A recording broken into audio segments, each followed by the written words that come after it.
1 2 3 clap. 1 2 3 clap. నమస్కారం. నమస్కారం అయ్యా. చాలా నుంచి అనుకుంటుందాం, మళ్ళీ ఈరోజు కుదిరింది. అవునవునవును, దేనికైనా ఒక టైం వస్తుంది. ఆ టైం వస్తుంది అంటే మీ ఓపికకు మెచ్చుకోవాలి. అది కూడా ఒక మంచి అంటే వెల్నెస్ సీక్రెట్ లో అదొకటి, అంటే ఇరిటేట్ అవ్వకపోవడం. అవునవును, అట్లా కాదు, మీ వల్ల ఎంత మందికి ఉపయోగం కలిగిందో తెలుసా? అది వినే నేను మీ ఎలాగ పడుతుంటాను. అచ్చా, ఓకే, సంతోషం. ఆ మాట సంతోషం. చెప్పండి సార్. మనం ఏం చేద్దామంటే, మనం ఒక బ్రీఫ్ గా ఒక మీరు దాంట్లో క్వశ్చన్స్ అడగండి, మనం స్టార్ట్ చేద్దామా? రికార్డ్ మొదలు పెట్టారా? అలాగే అలాగే, అది స్టార్ట్ అయింది. Okay okay, perfect. చూడండి, మనం జనరల్ గా ఎవరిని అడిగితే ఏం చెప్తారు? హౌ ఆర్ యూ అని అడుగుతాం కదా జనరల్. ఎవరైనా బాగున్నావు, సూపర్ అంటారు, అందరు సూపర్ బాగున్నావు అంటారు. ఇంకా కొంచెం గుచ్చి అడిగితే బాగానే ఉన్నావు అంటారు. కానీ ఇదే మనం ఒక స్టూడెంట్ ని రివ్యూ చేయాలనుకోండి, స్టూడెంట్ అడుగుతాం, మనం ఎలా చదువుతున్నారా అంటాం. 10వ తరగతి చదువుతున్నాడు, వాడు జనవరిలో కలిసామండి. బాగా చదువుతున్నాడు అంకుల్ అంటాడు. సరే బాగా చదువుతున్నాను, మార్కులు ఎలా వస్తాయంటే బాగానే వస్తున్నాయి అంటాడు. అది పట్టుకొని మనం ఉండకూడదు. మనం ఏం చేయాలి? వాడు రివ్యూ చేయాలంటే వాడి ప్రోగ్రెస్ రిపోర్ట్ మన చేతిలో పెట్టుకోవాలి. వాడు ప్రోగ్రెస్ రిపోర్ట్ పెట్టుకుంటే అది తెలిసిపోతుంది అన్నమాట. 6 సబ్జెక్టులు వీడికి ఎంత వచ్చినాయి. అప్పుడు తెలిసి వాడు బండారం, అరే ఏంద్రా ఇంగ్లీష్ లో తప్పాడా, ఇంగ్లీష్ లో తప్పాను సార్ అంటాడు. అలాగనే మనం ఎవరన్నా బాగున్నారా అనగానే అందరూ బాగున్నాం అంటారు డైలాగ్, కానీ మన హెల్త్ ఎలా ఉందనేది ఎలా తెలుసుకుంటాము? ఇంకొక ఎగ్జాంపుల్ ఏంటంటే, మనకి ఏనుగంటే ఎందుకు తెలియదు అనుకోండి, నలుగురు గుడ్డోళ్ళని అడిగాం, వాళ్ళు నలుగురు కరెక్ట్ గా చెప్తాడు. సమ్మం అంటాడు, ఒకడు చెవు పట్టుకొని షాట్ అంటాడు, కానీ మనకు ఒక ఓవరాల్ పిక్చర్ ఉండదు. ఇప్పుడు మనం ఈ హెల్త్ గురించి ఒక కాంప్రిహెన్సివ్ డిస్కషన్ చేద్దాం. ఇందులో ఏంటి, ఫస్ట్ మన హెల్త్ ఎలా ఉందనే దాన్ని చెప్పడానికి ఒక 10 పాయింట్లు ఉన్నాయి. 10 పాయింట్లు ఇంతకుముందు మీరు చెప్పారు, అవి అంతకుముందు చెప్పాము, కానీ ఒక బ్రీఫ్ గా చూద్దాం ఇది ఒక నక్షల్లో. ఎందుకంటే నేను అంటుంది ఆ లింక్ వాళ్ళు చూసుకుంటారు, మళ్ళీ చెప్పుకోవాల్సిన అవసరం లేదు. Something new. ఎందుకంటే మీదంతా ఒక ప్లేలిస్ట్ చేశాను అనుకో, వెతుకుని ఆ మాత్రం సెర్చ్ చేసుకుని ఎన్నిసార్లు చెప్తాం చెప్పింది. వెరీ ఇంపార్టెంట్ క్వశ్చన్ అడుగుతా. ఇప్పుడు ఒక వ్యక్తి ఫిజికల్లీ 100% హెల్త్ ఉన్నాడు, కానీ what if his mind is not all right? Correct. ఇప్పుడు నేను చాలా ఆరోగ్యంగా ఉన్నా, మీరు చెప్పిన సూత్రాలు 10 పాటించాను, అన్ని బాగున్నాయి, కానీ నాకు ఉత్తుతగానే కోపం వస్తుంది. ఆ కోపంతో ఎవరినో గిల్లాను, వాడు వచ్చి నా దవడ బల కొట్టాడు, మళ్ళీ health. So just physical health ఒక్కటే మనం ఫోకస్ చేయకుండా ఒక హోలిస్టిక్ అప్రోచ్తో ఎట్లా జీవించాలన్నది మీ అనుభవం. ఉదయం ఇప్పుడు మీరు చెప్పిన సూత్రాలన్నీ పాటించి నేను ఫిజికల్ గా బాగా అయిపోయాను. What next? ఇప్పుడు నా మైండ్ బాగాలేకపోతే, నాకు జీవితం పట్ల అవగాహన లేకపోతే, సాటి మనిషితో ఎలా ప్రవర్తించాలో తెలియకపోతే, ఉద్యోగ ధర్మంలో ఎలా ఉండాలో తెలియకపోతే, సమాజంలో ఎలా ఉండాలో తెలియకపోతే, మళ్ళీ కాన్ఫ్లిక్ట్ వస్తుంది, మళ్ళీ గొడవలు అవుతాయి, మళ్ళీ హెడేక్ వస్తుంది కదా. నాకు కూడా ఏమర్థమైంది, ఎంత బాడీ బాగున్నా మనసు బాగాలేకపోతే బాడీ జడగొట్టలేదు. అందుకని ఇప్పుడు ఈ అవగాహనలో ఫిజికల్ హెల్త్ కి సంబంధించిన మీరు ఇప్పుడు ఒక 5-6 వీడియోస్ చేశాం మనం. You have said everything. అందులో 10 పాయింట్స్ నుంచి వాటర్ తాగడము ఇట్లా రకరకాలు చెప్పుకున్నాం మనం. ఫిజికల్ హెల్త్ తో పాటు సైకలాజికల్ హెల్త్ బాగుండాలంటే మనిషి ఏం చేయాలన్నది మీ అనుభవంలోకి చెప్పండి, స్పాంటేనియస్ గా. మీరు అన్నట్లు ఇట్లాంటి వాటికి ఏంటి, మీరు దాని గురువులు యాక్చువల్ గా అయినప్పటికీ అందరూ అన్ని చెప్పాలి, కొన్నిట్లో ఎక్స్పర్ట్స్ ఉంటారు, వాళ్ళు ప్రత్యేకంగా అది చెప్తారు. కరెక్ట్. ఇప్పుడు మన మైండ్ మేనేజ్మెంట్, ఇవాళ ఒక వీడియో ఒకటి వింటున్నాను, అద్భుతమైన వీడియో, వాడు చాలా బాగా చేశాడు. అదేంటంటే, ఒకడు సైకిల్ మీద తెలుసుకుంటూ వెళ్తుంటాడు, ఎవడో కారు ఓపెన్ చేస్తాడు, ఆ స్టాప్ అయిన కారు గుద్దుకుంటాడు. గుద్దుకోగానే వెంటనే వాడికి కోపం వచ్చింది. వీడేమంటాడు, సారీ సార్ అంటే అని, మీరు తప్పని డోర్ తీసారు అందుకే తగిలింది అంటాడు. అదే నువ్వు కొట్టి నా కారు పాడు చేస్తే వాడు బయటకు వచ్చి వాడు చొక్కా పట్టుకుంటాడు తంటానికి. ఆ లోపు ఇంకోటి పక్కన వచ్చి చెప్తాడు, ఎందుకంటే మీరు కదా డోర్ ఓపెన్ చేసింది, వాడిని తంతారు ఏంటని అడుగుతాడు. అక్కడ డిఫరెంట్ అప్పుడు చెప్తాడు అన్నమాట వాడు, చూడండి అని వీడు దండం పెడతాడు, సార్ వదిలేయండి సార్ నాదే మిస్టేక్ అంటాడు. వాడు వెళ్ళిపోయాక వీడు అడుగుతాడు అనమాట, అరే వాడికి తప్పు కదా, అయినా నువ్వెందుకు అలా ఉన్నావు అన్నాడు. చెప్పాడు, మన కోపాన్ని అదుపు చేసుకోవాలి, నేను ఇప్పుడు జైలు నుండి వస్తున్నాను అంటాడు. ఏమైందంటే 2 మర్డర్లు చేశాడంట అని వాడు ఎక్స్ప్లెయిన్ చేస్తాడు. మండే రోజు కదా, మండే వారంలో మొదటి రోజు మనం కోపడకూడదు. అలా ఒక్కొక్క రోజుకి చెప్తాడు, ఒక్కొక్క కారణం చెప్తాడు. అంటే శుద్ధంగా మనం కోపం రాకుండా ఉండటం అనే దాని మీద తన ఎక్స్పీరియన్స్ చెప్తాడు అనమాట. ఓకే, బాగుంది. సో ఏదేమైనా ఎంత ఫిజికల్ హెల్త్ బాగున్నా నేను గమనిస్తున్నది ఈ మధ్య కాలంలో చాలా ఆరోగ్యంగా ఉండి కూడా దే ఆర్ సఫరింగ్ ఇమ్మెన్స్లీ. అవును. సో ఒక మనిషి ప్రశాంతంగా బతకాలంటే ఏం చేస్తే వాడి కోపం రాదు, చిరాకు రాదు అన్నది ఏమన్నా మీ అనుభవంలోకి వెళ్ళి చెప్పండి. ఇప్పుడు యాక్చువల్ గా మన మైండ్ ఎట్లా అంటే అండి, మన బాడీ మైండ్ రెండు లాగా. మన బాడీ ఎప్పుడు ఫిజికల్ లోనే ఉంటది, ఈ మూమెంట్ లోనే ఉంటది, కానీ వెనక్కి వెళ్ళదు, ముందుకు వెళ్ళదు. కానీ మన మైండ్ ఒక్క సెకండ్ లో 10 ఏళ్ళకి వెళ్ళిపోయింది, వెనక్కి వెళ్ళిపోయింది, ఇంకో చంద్రలోకంలోకి వెళ్ళిపోయింది. అంటే ఏంటి, 2 ఎద్దులు బండి ఉందనుకోండి, 2 ఎద్దులు ఉన్నాయి. ఒక ఎద్దేమో స్టాండర్డ్ ఉంటుంది అన్నమాట, కాలం ప్రకారం పోతుంటుంది, ఇంకోటి ముందు వెనక్కి పోతుంటుంది. అందుకని మన జర్నీ కూడా అలానే ఒడుదడుగులు ఉంటుంది. ఎప్పుడైతే మనం మనం మనం బాడీ ఫిజికల్ బాడీ మటుకు ప్రెసెంట్ లోనే ఉంటుంది, అది ఎక్కడికి వెళ్తుంది, ముందుకు వెళ్ళలేదు, వెనక్కి వెళ్ళలేదు. కానీ దాంతో పాటు ఉన్నట్టు మన మైండ్ వెనక్కి ముందుకు వెళ్ళగలదు. అందుకే మనం శ్వాస మీద దాచి పెట్టుకోవడం, మనం అక్కడే ఆ మూమెంట్ లో బతకడం అనేది చెప్తుంటారు. దాని మీద మీరు ఎన్నో క్లాసులు ఇచ్చారు. దానివల్ల ఇప్పుడు మనకి కోపం రావడానికి కారణం ఏంటి, బేసిక్ గా నా expectation, I'm expecting this way, నా ఎక్స్పెక్టేషన్ ప్రకారం జరగదని నాకు కోపం వస్తుంది. నేను అనుకున్నది ఇది, నేను జరిగింది ఇది అనమాట. సో దీన్ని మనం ఇప్పుడు మనకి యాక్చువల్ గా నెగిటివ్ ఎమోషన్స్ 10 ఎమోషన్స్ ఉన్నాయి. కామ, క్రోధ, లోభ, 10 ఉన్నాయి. ఆ 10 మనకి ఎట్లా ఉన్నాయి, మనకు ఎంత కోపం వస్తుంది. మీరు వినే ఉంటారు ఒక కథ. ఒక ఫారెస్ట్ రేంజర్ అట, తనకు చాలా కోపం అంట ఫారెస్ట్ రేంజర్ కి. ఒకసారి మన కాంచీ మహా స్వామీజీ వెళ్ళే దారిలో అడవి మార్గంలో వెళ్తుంటారంట. ఆయన దగ్గరికి వెళ్తాడంట. వెళ్తే ఆయన చూడగానే చెప్తాడు, నువ్వు బాగా కోపిస్టువి, నువ్వు పని చేయి, నువ్వు నెక్స్ట్ టైం నీకు కోపం వచ్చినప్పుడు కారణం అడుగు అంటాడంట. ఈయన ఎప్పుడు కారణం అడగడు ఎవరిని. కోపం వచ్చిందో 4 వీకేస్తుంటాడు ఫారెస్ట్ ఆఫీస్ అవటం వల్ల. సరే ఆ రోజు ఈయన దగ్గర కూర్చుని వెళ్తా, ఇంటికి వెళ్ళంగానే ఆ ఫారెస్ట్ ఆఫీసులో అనమాట ఉండేది ఆయన. ఆ కుక్ ఏం చేస్తాడు, ఒక్క చపాతీ పెడతాడు ఆయనకి. ఈయన నైట్ 9:30, 10కి వస్తాడు. ఒక చపాతీ పెట్టి పిచ్చ కోపం వచ్చేస్తుంది. అసలు ఈయన ఎంత కష్టపడి వస్తే వీడు ఒక చపాతీ పెట్టాడని ఇంత ముందు అయితే ప్లేట్ తీసేవాడు, మెక్క మీద కొట్టేవాడు. అప్పుడు అడుగుతాడు, గురు ఏం చెప్పాడు, నీకు కోపం వచ్చినప్పుడు అడుగు, కారణం అడుగు, కారణం లేకుండా కొట్టొద్దట. కారణం అడిగితే అప్పుడు చెప్తాడు, చూడండి నాకు యాక్చువల్ గా 2 రోజుల నుండి మన ఇంట్లో గోధుమలు అయిపోయినాయి, మనకు రెగ్యులర్ గా వచ్చేటువంటి ఆ ప్యూన్ రాలేదు, వాళ్ళు వస్తాడంటే రాలేదు, ఇవాళ పొద్దున కూడా ఏమి లేదు, నేను కూడా తినలేదు, మీకోసం ఒక చపాతీ చేసి పెట్టారంటాడంట. అప్పుడు అనుకుంటాడు వీడంటే, అయ్యో ఇన్నాళ్ళు నేను అడిగేవాడిని కాదు క్వశ్చన్ అని, వాడిని ఎరగదీసేవాడిని కళ్ళ నీళ్ళు వచ్చేస్తాడు. అంటే బేసిక్ గా మనం ఎదుటి వాళ్ళ షూలోకి వెళ్ళి మనం వాళ్ళ పరిస్థితి అర్థం చేసుకోం, మనదే రైట్ అనుకుంటుంటాం అనమాట. అదొక అబ్జర్వేషన్. నేను కూడా నా దగ్గరకు వచ్చే వాళ్ళకి చెప్తా, ఇప్పుడు ఎవరైనా వదిలేసిపోవాలనుకుంటున్నావు, లేదా నువ్వు మాట్లాడకూడదని నిర్ణయం తీసుకున్నావు, లేదా ఫ్రెండ్షిప్ ఎండ్ చేయాలనుకున్నావు, చెయ్యి, ఆ రైట్ నీకుంది. కానీ నీవు అనుకున్నదే ఫైనల్ అనుకోకు. ఒకసారి అడుగు, నాకు ఇట్లా అనిపిస్తుంది నువ్వు నన్ను మోసం చేశావని, నాకు ఇట్లా అనిపిస్తుంది నువ్వు నాకు అబద్ధం చెప్పావని, నాకు ఇట్లా అనిపించింది నన్ను ఇగ్నోర్ చేశావు, లేకపోతే కదలకుండా నాకు చెప్పకుండా వెళ్ళిపోయావని. ఈజ్ ఇట్ ట్రూ అంటే ఒకవేళ వాడు అవును అన్నాడు అనుకో, తద్వారా నేను వదిలి వెళ్ళిపోతున్నాను. నువ్వు వదిలి వెళ్ళిపోయేవాడు రిలాక్స్ అయిపోవాలి. అంటే పూర్తి అవగాహనలో పోవాలి తప్ప ఆవేశంలో పోయినావు అనుకో, నువ్వు మనుషులతో బతకవలసింది ఎంత అనుకున్నా. అందుకని ఎవరికైనా టాటా బాయ్ చెప్పే ముందు వీళ్ళతో 24 hours ఆలోచించి నిజంగా వీడితో అక్కర్లేదు జీవితంలో, చివరికి నువ్వు మరణశయ్య మీద ఉన్న డబ్బులు అవసరమైన వీడిని మాత్రం అడగను, ఈ వ్యక్తితో మనకు వద్దని నిర్ణయం తీసుకుంటే అప్పుడు నమస్కారం పెట్టి, ఇదే నా చివరి నమస్కారం, ఇంకా మళ్ళీ కలవకపోవచ్చు, ఓకే అని చెప్పి మా వెళ్ళాలి. ఆవేశాలు వెళ్ళిన తర్వాత తిరిగి అవసరం పడ్డది అనుకో ప్రాబ్లం అవుతుంది. మంచి పాయింట్ చెప్పారు. ఒక పాయింట్ ఏంటంటే ఎజ్యూమ్ అంటారు ఇంగ్లీష్ లో, అంటే ఊహించుకోవడం. ఎజ్యూమ్ కి అసలు టోటల్ మీనింగ్, బ్రేకప్ మీనింగ్ ఏంటో తెలుసా? ఎజ్యూమ్ చేసుకోవడం అంటే నేను అనుకున్నాను అందరూ అంతే. ఇప్పుడు నాకు చాలా సార్లు వచ్చి చిన్న ఇష్యూ ఏంది, నువ్వు నన్ను ఇన్సల్ట్ చేశావు అంటే నేను చేయలేదంట, లేదు నాకు అనిపించింది, అట్లా చెప్పు.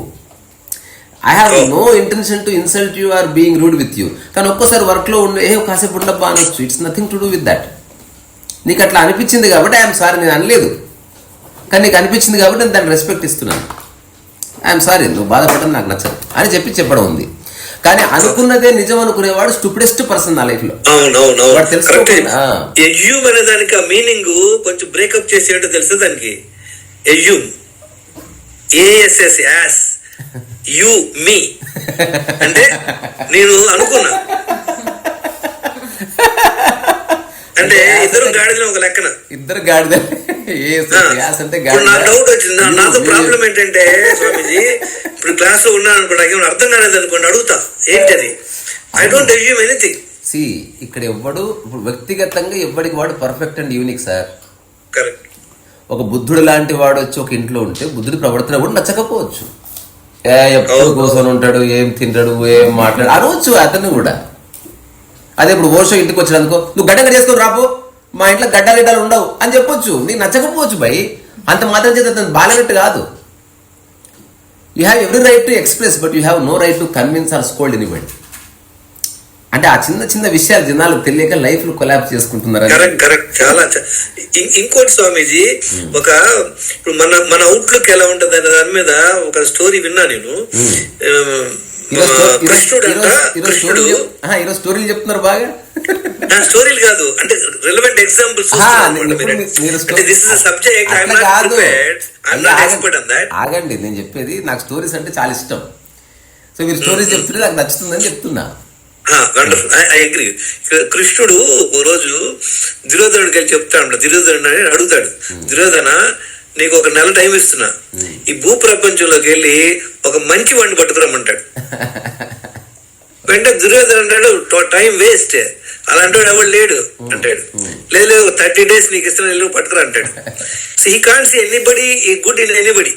అదే ధర్మరాజుని పిలిచి ఏం చెప్తాడంటే వాడు, నువ్వు go and bring 1 bad man అంటాడు. బ్యాడ్ మ్యాన్ అలాంటి వాడు ఎవడు లేడు అంటాడు. It's basically outlook. అంతే అవుట్లుక్ అంతే. ఇప్పుడు మనం ఇంకొక క్వాలిటీ అండి, నేను అబ్జర్వ్ చేస్తుంటే అప్రిసియేషన్ అది ఒక క్వాలిటీ.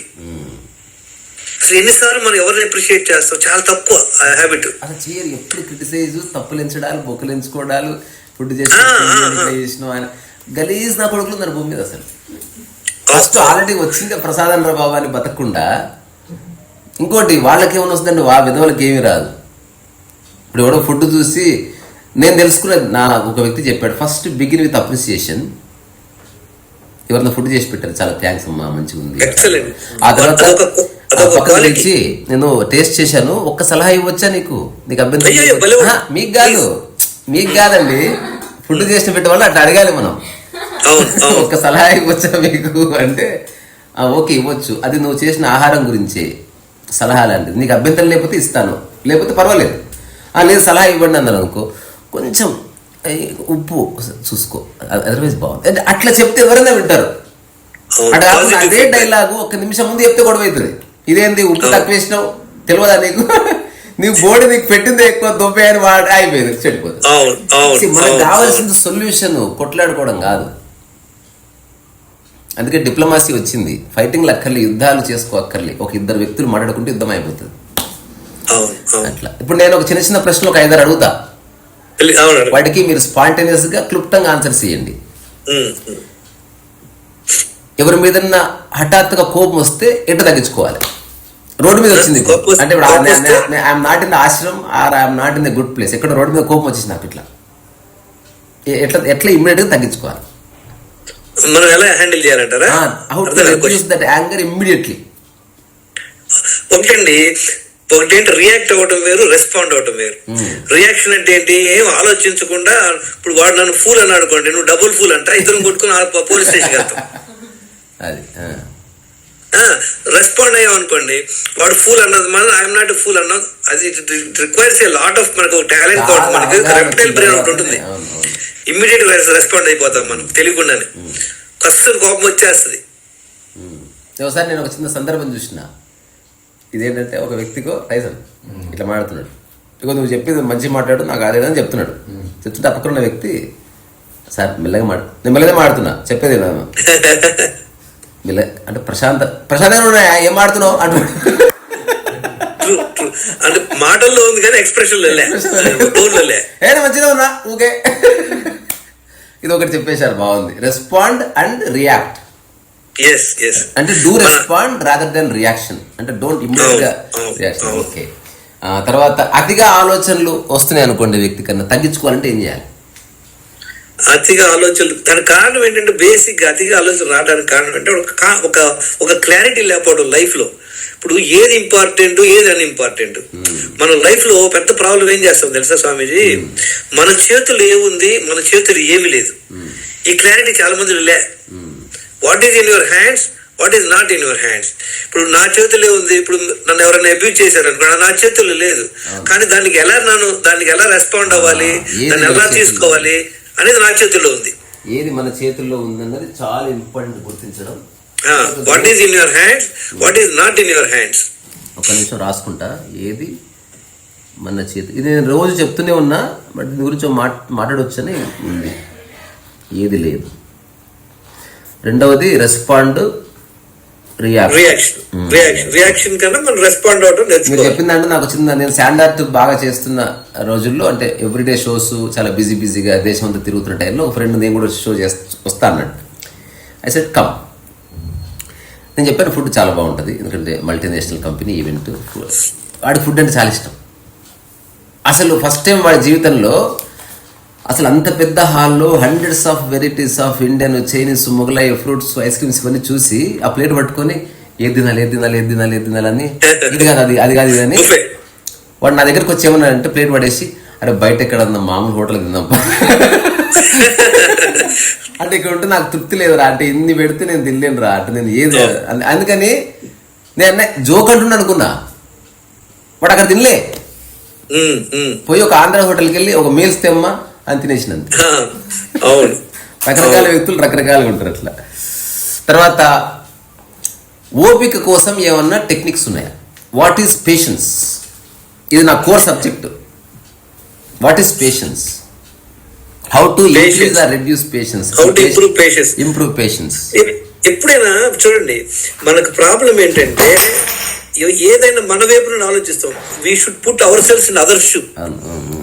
ఎప్పుడైతే మనం ఇప్పుడు చాలా మంది, ఒక ఎగ్జాంపుల్, మనం ఫోన్ చేసాం, వాడు తీలా ఫర్ ఎగ్జాంపుల్, వెంటనే మనం ఏమనుకుంటాం, వాడికి ఏంది అంత తిక్కాలి, మనం అంటే వాల్యూ లేదనుకుంటాం. దొంగ కొడుకు వాడు ఫోన్ లేపలేదు, ఇంకొకసారి చూస్తే దానికి 100 కారణాలు ఉండొచ్చు. పాపం వాడు ఫోన్ పాడై ఉండొచ్చు, వాడు ఫోన్ పోయి ఉండొచ్చు, లేదా ఫోన్ డెడ్ అయి ఉండొచ్చు, ఎన్నో కారణాలు ఉంటాయి. మన ప్రాబ్లం ఏంటంటే మనం ఇమ్మీడియట్ గా ఆ కంక్లూజన్కి వచ్చేస్తాం. We don't give opportunity also. ఉత్తగానే కోపాలు తెచ్చుకుంటారు, వెళ్ళిపోతారు. ఏందో జనాలు వెరీ స్ట్రేంజ్ పీపుల్. ఎక్కడికి పోతారు తెరా. ఆ తర్వాత ఇంకొకటి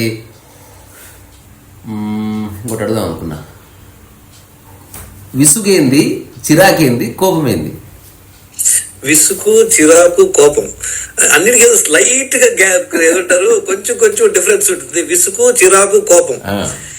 విసుగుపోతాం అంటే బేసిక్ ఏంటి, రిపీట్ జరుగుతాం వల్ల ఇదే చెప్పే మళ్ళీ ఇందాక చెప్పారు 30 వెళ్ళ 6 అన్నిసార్లు చెప్పారు కదా సార్, మళ్ళీ ఒకసారి అది విసుగు. చిరాకు పడతాం అంటే మనకు నచ్చల, సంథింగ్ అన్ప్రెజెంట్ ఉంటుంది అక్కడ. ఓకే, గుడ్, నైస్, బాగుంది. మీరు బాగా నీట్నెస్ కోరుకుంటారు ఫర్ ఎగ్జాంపుల్, అక్కడ కొంచెం గందరగోళంగా ఉంది, మీరు చిరాకు పడిపోతారు అంతే. చిరాకు అన్నది స్పాంటేనియస్, తాత్కాలికం, అప్పటికప్పుడే. అన్నది రెప్యుటేషన్.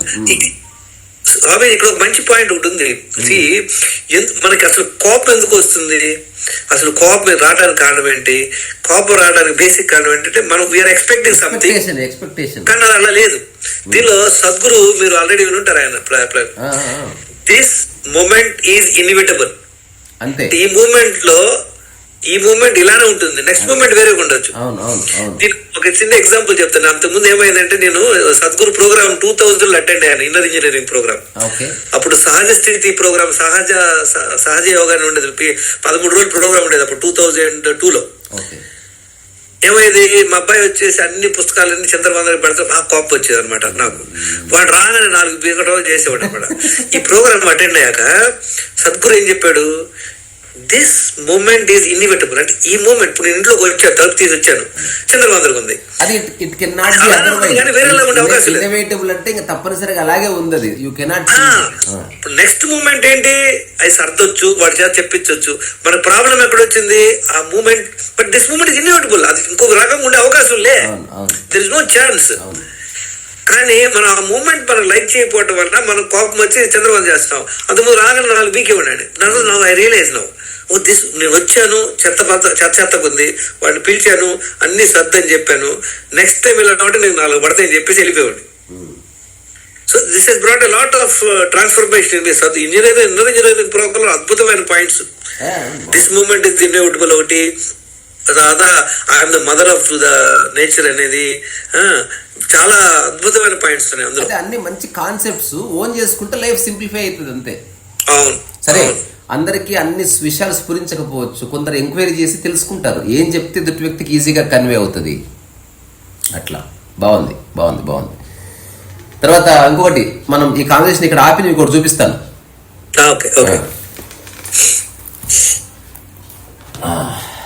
కొత్త బుక్ ఉపదేశారం వచ్చింది. ఓ ఉపదేశారమా? ఉపదేశారం విన్నాను, చూశాను. బుక్ మీరు రాశారా? ఓ సూపర్ సూపర్. ఇది 25వ తారీఖు అరుణాచలంలో రిలీజ్. ఓ చాలా హ్యాపీ సార్. ఓపెన్ చేయగానే ఒక మంచి పేజ్ వచ్చింది చూసారా, ఈజ్ ప్రెసిడెంట్ హెడ్. ఏముంది అందులో అంటే నిన్ను నువ్వు ఒత్తిడి చేసుకుంటున్నావు. There is nobody putting pressure on you, you are putting pressure on your own thought, that is you. అంటే నీవు పడే అన్ని బాధలకి కొంత బయట కారణం ఉన్న రియల్ రీజన్ నీవే. పర్ఫెక్ట్ సార్, పర్ఫెక్ట్ పర్ఫెక్ట్, మంచి పాయింట్ అది. తర్వాత దీనికి టైటిల్ ఏం పెట్టానంటే, రమణ మహర్షి అనుభవానుభూతి రాల్చిన విభూతి. విభూతి అంటే చాలా కొంచెమే చెప్పాడు, బట్ అది విభూతి ఎక్కువ. విభూతులు ఒక 5 కిలోల విభూతి ఇమ్మని ఇవ్వడాను, విభూతి అంటే కొంచెం అట్లా. సో ఇది పుస్తకం అరుణాచలంలో 25వ తారీఖు ఆవిష్కరణ అనే పదం వాడుతూ. ఇట్స్ నాట్ ఆవిష్కరణ, ఆల్రెడీ నేను చాలా మందికి పంపించేశాను. మీకు ఇస్తే ఎవరి పుస్తకం వాళ్ళు ఆవిష్కరించుకుంటారు. ముఖ్య అతిథి ఎవడు లేడు ఇక్కడ, అందరూ ముఖ్యమే. ముఖ్య అతిథి ఎవడు? ముఖ్య అతిథిని తీసి బొంద పెట్టేసిన అయిపోయింది, ఆడెవడో నాకు తెలియదు. అందరు ముఖ్యమైన వాళ్ళే. సో ఇది 25వ తారీఖు అరుణాచలం. సో మీరు అమెరికా అడ్రస్ ఇస్తే పంపిస్తారు, లేకపోతే మీరు ఇండియా వస్తే తీసుకోవచ్చు. మీకు నచ్చిన వాళ్ళకి కూడా ఎవరైనా కావాల్సి చెప్పండి. సో ఇప్పటి వరకు మనం డిస్కస్ చేసిన దాంట్లో ఇది మోస్ట్ వాల్యుబుల్ కాన్వర్జేషన్.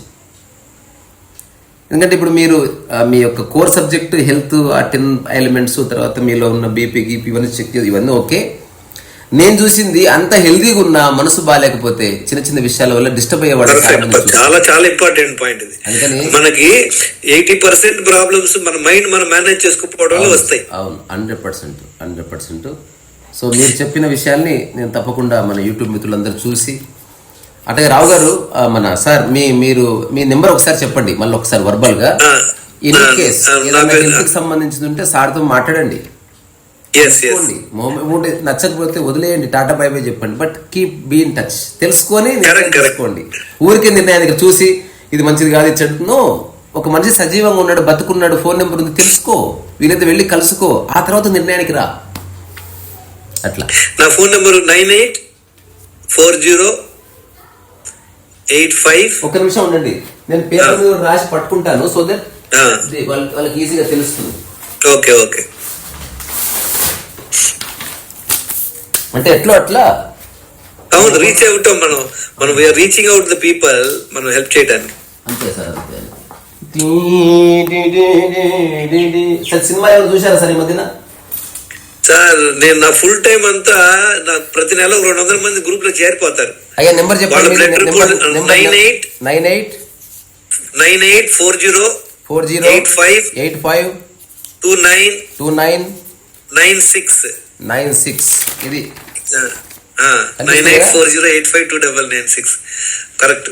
ఎవరికైనా హెల్ప్ కావాలన్నా మనం ఫ్రీగా మనం గైడ్ చేస్తాం. మనకి హెల్త్ గురించి ఒక చిన్న పాయింట్ ఒకటి చెప్తాను. మనకి మన రిలేషన్షిప్స్ ఎందుకని సరిగ్గా ఉండవు, మన ప్రాబ్లం ఏంటి? స్పౌస్ మనం ఏమనుకుంటాం, భార్య ఏమనుకుంటుంది, మొగుడు వాడు ఇలా ఉండాలి అనుకుంటుంది, కానీ వాడు అలా ఉండలేదు, ఆడు ఇలా ఉండాలని ఫీల్ అవుతారు. ఇక్కడ ప్రాబ్లం ఏంటంటే, ఒక గ్రీన్ చిల్లీ ఉందనుకోండి, గ్రీన్ చిల్లీ ఎప్పుడు కొరికినా నోరు మంటేస్తుంది, టమాటా ఎప్పుడు కొరికినా అది టేస్ట్ ఉంటుంది. ప్రాబ్లం ఎక్కడంటే మనం గ్రీన్ చిల్లీ టమాటా లాగా ఉండాలి, టమాటా గ్రీన్ చిల్లీ లాగా అనుకుంటాం. ఏంటి మా హస్బెండ్ ఇలా ఉండకూడదు అనుకుంటాం. మనం నెక్స్ట్ వీక్ మాట్లాడే సబ్జెక్ట్ ఇదే, వైఫ్ అండ్ హస్బెండ్ ఎలా హ్యాపీగా ఉండొచ్చు విత్ లిటిల్ సింపుల్ అండర్స్టాండింగ్. ఇదే మీ సబ్జెక్ట్. Okay, thank you. మీకు మీ అనుభవంలోకి వెళ్ళి చెప్పండి, మీ చుట్టుపక్కల చూసిన వాళ్ళకి చెప్పండి, మీరు ఎవరికైనా సలహా ఇస్తే మారిన వాళ్ళ గురించి చెప్పండి. నేను కూడా ఇప్పుడు మ్యారీడే కాబట్టి ఒక 2 పాయింట్స్ చెప్తాను స్వామీజీ. 2 పాయింట్లు. ఇప్పుడు మనందరం ఫిజికల్ గా హెల్త్ ఉంది అనుకుంటున్నాం, కాదు. ఇప్పుడు లెక్కలు చూస్తే 68% మనుషులు ఇండియాలో ఓవర్ వెయిట్, బెల్లీ ఫ్యాట్ ఉందంట. 81% కి కొలెస్ట్రాల్ ఉంది. తర్వాత ఆల్మోస్ట్ ఒక 65% కి ఫ్యాటీ లివర్ ఉంది. అలానే ఆల్మోస్ట్ 80% కి డి విటమిన్ తక్కువ ఉంది. ఇప్పుడు ఈ లెక్కన ఫిజికల్ హెల్త్ అనేది, ఇప్పుడు రీసెంట్ గా ఒక జస్ట్ నిన్న చూశాను, హైదరాబాద్ లో ఈ సాఫ్ట్వేర్ వాళ్ళు చూస్తారంటే చాలా మందికి ఫ్యాటీ లివర్ ఉంది. కారణం ఏంటి? మనం తినే ఫుడ్లు, తర్వాత బీపీలు, డయాబెటిక్లు. నేను ఎప్పుడైతే టెస్టులు చేయమని చెప్తానో, టెస్టులు చేసాక అప్పుడు తెలుస్తుంది, బయటపడుతుంది వాళ్ళకి, అయ్యో ఇంత షుగర్ ఉందా, మాకు తెలియలేదు ఇన్నాళ్ళు అనుకుంటున్నారు అనమాట. మనందరం కూడా మీతో డిస్కస్ చేసే సబ్జెక్ట్ చెప్తున్నా ఇప్పుడే. ఒకటేమో భార్యాభర్త, అంటే మనం రకరకాల విషయాలు మాట్లాడదాం అనుభవంలోకి వెళ్ళి. ఇంకొకటి, ఇప్పుడు డి విటమిన్ అన్నది ఇంపార్టెంట్. అది టాబ్లెట్స్ ద్వారా కాకుండా ఎండకు పడుకోవడం వల్ల కూడా వస్తుంది కదా. కానీ ఒకటి చెప్పమంటారా స్వామీజీ, మన దేశంలో ఆల్మోస్ట్ 8 hours ఎండ ఉంటుంది. అవును, అది ఒక్కోసారి బీభత్సం ఉంటుంది. అయినా కూడా ఆల్మోస్ట్ ఒక 81% కి డి విటమిన్ డిఫిషియన్సీ. కారణం ఏంటో తెలుసా? కారణం ఫస్ట్ కారణం ఏంటంటే మనందరం కూడా కొన్ని బ్రౌన్ స్కిన్ ఉంటే అబ్జర్వేషన్ ఉండదు. మీరు కొంచెం వైట్ ఉన్నారంటే మీకు తొందరగా వచ్చేస్తుంది డి విటమిన్. రెండో పాయింట్ ఏంటి, మన స్కిన్ అంతా ఎక్స్పోజ్ ఎప్పుడు చేస్తాం? ఎప్పుడు లేదే. మనం ఎక్కడ ఒక అరగంట ఎండలో ఉన్న ఒక ఫేస్ ఒకటే కనపడుతుంది, చొక్కాలు వేసుకున్న ఫ్యాక్టరీలో ఉంటాం, దానివల్ల కూడా అబ్జర్వ్ అవ్వదు. నేను ఇప్పుడు ఏం చేస్తున్నానంటే ఒక్కొక్కసారి చిన్న కడ్రాయి వేసుకుని మిద్దె మీద పడుకుంటా. కానీ Swamiji, I want you to do 1 blood test. మీకు అరేంజ్ చేస్తాను నేను. ఒక 10 టెస్టులు ఉన్నాయి, నేను ఆ నెంబర్ పెడతాను, అక్కడ చేయించండి. చేయించి నాకు పెట్టండి. దానివల్ల I make your health score. ఈ 10 పారామీటర్స్ ఎలా ఉన్నా, ఈ 10 ఏంటి జస్ట్ క్విక్ గా చెప్పారు. ఓవర్ వెయిట్, బెల్లీ ఫ్యాట్ లేవు, మీరు డన్. నో ప్రాబ్లం, చేద్దాం, అన్ని చేద్దాం. No problem. Thank you very much. అలాగే, థ్యాంక్ యూ సో మచ్. మళ్ళీ నెక్స్ట్ వీక్ కలుసుకుందాం. ఇట్లాగే 2-3 సార్లు అనుకుంటే ఒకసారి అవుతుంది. చాలా సంతోషం. Definite, no problem. Thank you very much. నమస్కారం.